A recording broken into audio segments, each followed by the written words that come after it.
a symbol of revolution in the field of education, a new vision for the new generation. નમસ્કાર વાલી મિત્રો અને વાલા વિદ્યાર્થીઓ, આજે આપણે એવી તક વિશે વાત કરવાના છીએ જે તમારા બાળકના ભવિષ્યની દિશા બદલી શકે છે. દરેક મા બાપનું સપનું હોય છે કે તેમનું બાળક કોઈ મોટી સુવિધાવાળી અને શ્રેષ્ઠ સ્કૂલમાં ભણે, પણ ઘણીવાર આર્થિક કારણોસર આપણે પીછેહટ કરવી પડતી હોય છે. પરંતુ ગુજરાત સરકાર હવે તમારા બાળકની હોશિયારીની કદર કરવા માટે લઈને આવી છે સીઈટી પરીક્ષા. તમારા મનમાં સવાલ હશે ને કે સીઈટી એટલે શું? સરળ શબ્દોમાં કહું તો આ એક એવી ચાવી છે જે તમારા બાળક માટે ગુજરાતની શ્રેષ્ઠ રહેણાંક શાળાઓ રેઝિડેન્સી સ્કૂલ્સના દરવાજા ખોલી દેશે. જો તમારું બાળક અત્યારે ધોરણ 5માં અથવા ધોરણ 8માં અભ્યાસ કરે છે તો આ પરીક્ષા આપવી તેના માટે ખૂબ જ જરૂરી છે. આ પરીક્ષા પાસ કરનાર તેજસ્વી વિદ્યાર્થીઓને સરકાર દ્વારા જ્ઞાન શક્તિ રેસિડેન્સી સ્કૂલ, રક્ષા શક્તિ સ્કૂલ અને મોડેલ સ્કૂલ જેવી સંસ્થાઓમાં મફત પ્રવેશ મળે છે, જ્યાં ભણવાનું, રહેવાનું અને જમવાનું બધું જ સરકાર તરફથી હોય છે.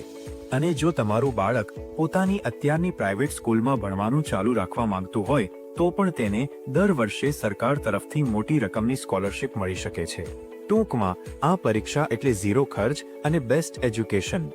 આ પરીક્ષા કોણ આપી શકે? ધોરણ 5ના વિદ્યાર્થીઓ માટે જ્ઞાન સેતુ. જે વિદ્યાર્થીઓ અત્યારે ધોરણ 5માં અભ્યાસ કરી રહ્યા છે તેઓ આ પરીક્ષા આપી શકે છે. આ પરીક્ષા પાસ કર્યા પછી વિદ્યાર્થીઓને ધોરણ 6 થી 12 સુધીનું શિક્ષણ શ્રેષ્ઠ શાળાઓમાં મફત આપવામાં આવશે. તે જ રીતે ધોરણ 8ના વિદ્યાર્થીઓ માટે જ્ઞાન સાધના. જે વિદ્યાર્થીઓ અત્યારે ધોરણ 8માં અભ્યાસ કરે છે તેના માટે જ્ઞાન સાધનાની સ્કોલરશિપ પરીક્ષા લેવાય છે. આ પરીક્ષા પાસ કરનાર તેજસ્વી વિદ્યાર્થીઓને ધોરણ 9મી 12ના અભ્યાસ માટે સરકાર દ્વારા વાર્ષિક મોટી રકમની સ્કોલરશિપ આપવામાં આવે છે, જેથી તેઓ ઉચ્ચ શિક્ષણ આર્થિક ચિંતા વગર મેળવી શકે. સૌથી મહત્વની વાત, ફોર્મ કોણ ભરશે? આ પરીક્ષા માટેની મોટાભાગની પ્રક્રિયા શાળા દ્વારા જ કરવામાં આવે છે. તમારું બાળક જે શાળામાં અત્યારે ભણી રહ્યું છે તે જ શાળાના શિક્ષકો કે આચાર્યશ્રી દ્વારા ઓનલાઈન પોર્ટલ પર વિદ્યાર્થીની વિગતો ભરી રજીસ્ટ્રેશન કરવામાં આવે છે. જરૂરી દસ્તાવેજોનું લિસ્ટ આ સ્ક્રીન પર તમે જોઈ શકો છો. ડાંગ જિલ્લાના સુબીર તાલુકાના બંધપાડા ગામના વતની હાલ બંધપાડા ગામમાં રહીને ખેતી કામ હારી જોડાઈ જેલા ખેડૂત પોતે 2025 વર્ષમાં સરકારની સીઈટીની પરીક્ષા યોજના લયેલ. તે પરીક્ષાની અંદર માની પોસી 5મા ધોરણમાં પરીક્ષા દિનેલ 6ઠ્ઠા ધોરણમાં અભ્યાસને માટે ગણદેવીમાં તાલુકા ગણદેવીજી નવસારીમાં શ્રી નાયક ફાઉન્ડેશન સંચાલિત જ્ઞાન શક્તિ રેસિડેન્શિયલ સ્કૂલ ઓફ એક્સિલેન્સ તાલુકા ગણદેવીજી નવસારી તે સ્કૂલની અંદર માની પોસી હાલ અભ્યાસ કરી રહી. તઠ અભ્યાસને માધ્યમથી હેરુલા જાવલા તો અભ્યાસ ખૂબ જ સારા અભ્યાસ હા અને તટલા શિક્ષક જે હતા તે આખા શિક્ષિત અને અભ્યાસને હિસાબે કોમ્પ્યુટર સ્કાય સ્કૂલ અને સ્કૂલની અંદર દરેક જાતના શિક્ષણ મળી રહેના. શિક્ષણ આજને યુગને હિસાબે જે શિક્ષણની જરૂર હતી સ્કૂલની અંદર શિક્ષણ મળી રહેના. તમારા સરકારશ્રીના ખૂબ ખૂબ આભાર માના હા કે સીઈટીની પરીક્ષા જે યોજના લઈ અને ડાંગ જિલ્લાના પછાત વિસ્તારની અંદરના જે આદિવાસી વિસ્તારના બાળકો હાથ તે બી પરીક્ષા પાસ કરીને સ્કૂલની અંદર જગ્યા મેળવ અને પરીક્ષા પાસ કરીને શિક્ષણ મેળવત તો સરકારશ્રીના ખૂબ ખૂબ આભાર માના. નમસ્કાર. ગુજરાત સરકારના શિક્ષણ વિભાગની મહત્વપૂર્ણ અને ફ્લેગશિપ યોજના એટલે સામાન્ય પ્રવેશ પરીક્ષા, જેને આપણે સીઈટીથી જાણીએ છીએ. ચાલુ શૈક્ષણિક વર્ષ 2025-26 માટેની સીઈટીની પરીક્ષા ધોરણ 5 માટે લેવાઈ ગઈ છે, જેમાં 6094 જેટલા વિદ્યાર્થીઓ ભાગ લીધો હતો. આ પરીક્ષાનું પરિણામ પણ સરકારશ્રીએ જાહેર કરી દીધેલ છે. ટૂંક સમયમાં ગુજરાતભરમાં આવેલ જ્ઞાન શક્તિ residential school, Swami Vivekananda tribal residential school, રક્ષા શક્તિ સ્કૂલ, એકલવ્ય મોડલ સ્કૂલ અને મુખ્યમંત્રી જ્ઞાન સેતુ સ્કોલરશિપ યોજના જેવી યોજનાઓ માટે રજિસ્ટ્રેશન અને ચોઇસ ફિલિંગની પ્રક્રિયા શરૂ થનાર છે. તો ધોરણ 5માં અભ્યાસ કરતા બાળકોના મારા વાલીઓને ખાસ અનુરોધ છે કે આપે જે દસ્તાવેજો અત્યારે સ્ક્રીન પર જોયા એ દસ્તાવેજો હાલમાં મેળવી રાખશો. અમારી સંબંધિત શાળાના મુખ્ય શિક્ષકની, સીઆરસી, બીઆરસી, કેળવણી નિરીક્ષક, ટીપીઓ સહિતની બ્લોક એમઆઈએસ અને જિલ્લા એમઆઈએસની ટીમ બાળકોને ગુજરાત સરકારના ઉક્ત યોજનાઓ પૈકીને લાભ અપાવવા માટે કટિબદ્ધ છે. ધન્યવાદ.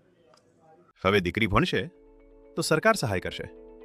ગુજરાત સરકારની 2 સુવર્ણ તક નમો લક્ષ્મી યોજના અને નમો સરસ્વતી યોજના. નમો લક્ષ્મી યોજના શું છે?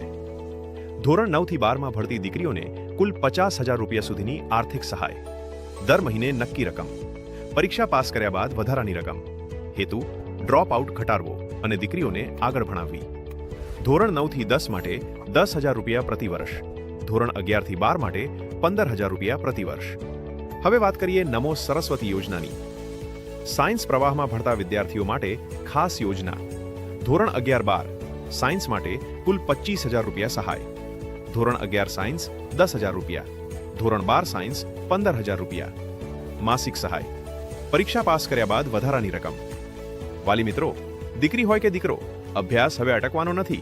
સરકાર તમારી સાથે છે. આજે જ તમારા બાળકને નિયમિત શાળામાં મોકલો અને યોજનાનો લાભ જરૂર લો. ગુજરાત શિક્ષણ વિભાગ દ્વારા માધ્યમિક શાળાના બાળકોને ખાસ કરીને એનું સ્થાયીકરણ અને એના પરિણામમાં સુધાર આવે એના માટે કેટલીક યોજનાઓ બહાર પાડેલી છે. એમાં એક સૌથી મહત્ત્વની જે મહત્વાકાંક્ષી યોજના છે એ નમો લક્ષ્મી યોજના. આ યોજના ધોરણ 9 થી 12 ભણતી તમામ દીકરીઓને લાભ મળે છે. એ જે દીકરી છે એ કોઈપણ સરકારી ગ્રાન્ટેડ કે ખાનગી શાળામાં ભણતી હોય તો તમામ દીકરીને એની જો દર માસે 80% હાજરી હોય તો એને આ લાભ મળે છે. તો આમાં સામાન્ય રીતે ધોરણ 9 અને 10માં 10,000 રૂપિયા અને બંને પરીક્ષા પાસ કરે તો 5,000 અને 11 અને 12માં 15,000 રૂપિયા 750ના હપ્તા અને બંને પરીક્ષા પાસ કરે તો 7,500. આમ કરી અને કુલ 50,000 રૂપિયાની સહાય હોય છે. આમાં માત્ર પાસ થવા એ જ પરિણામ છે. 80% હાજરી હોવી જોઈએ. બાકી આ જે દીકરી છે એના માતાના ખાતામાં, અને માતાનું ખાતું ન હોય તો એને પોતાના ખાતામાં આ જમા થાય છે. અને આના દ્વારા છે એ ખૂબ જાગૃતિ આવી છે. હાજરીમાં પણ વધારો થયો છે, પરિણામમાં પણ સુધાર આવ્યો છે. આવી જ એક બીજી યોજના છે 11-12 ધોરણ ભણતા સાયન્સના વિદ્યાર્થીઓ માટે. આ યોજના ભાઈઓ બહેનો એટલે કે વિદ્યાર્થી અને વિદ્યાર્થીની, દીકરી દીકરા બંને માટેની છે. જે વિદ્યાર્થીને ધોરણ 10માં 50% કરતાં વધારે પરિણામ છે અને સાયન્સ લે છે તો એને 2 વર્ષ દરમિયાન 25,000 રૂપિયા જેટલી રકમ છે સહાય રૂપે મળે છે. આમાં પણ વિદ્યાર્થીની હાજરી છે 80% જરૂરી છે અને વિદ્યાર્થી રેગ્યુલર આવે. અને આમાં પણ છે એ માસિક હપ્તા પ્રમાણે એને રકમ મળવાપાત્ર છે. પરીક્ષા પાસ કરે ત્યારે પણ મળવાપાત્ર છે. અને આમ જોઈએ તો આ બંને યોજના કોઈ હોશિયાર વિદ્યાર્થી છે એ 9 થી 12ની દીકરી છે અને એ 11મા ધોરણમાં જો સાયન્સ લે છે તો આવી દીકરીને કુલ 75,000 રૂપિયા મળે છે. અને આ જે રકમ છે એના આગળના અભ્યાસમાં ખૂબ ઉપયોગી થાય છે. તો હું ડાંગના વાલીઓને વિનંતી કરું છું કે આપના દીકરા દીકરીને ભણાવો, નિયમિત મોકલો. તો આવી તો ઘણી બધી યોજનાઓ છે કે જેનાથી આપના બાળકોને લાભ મળે.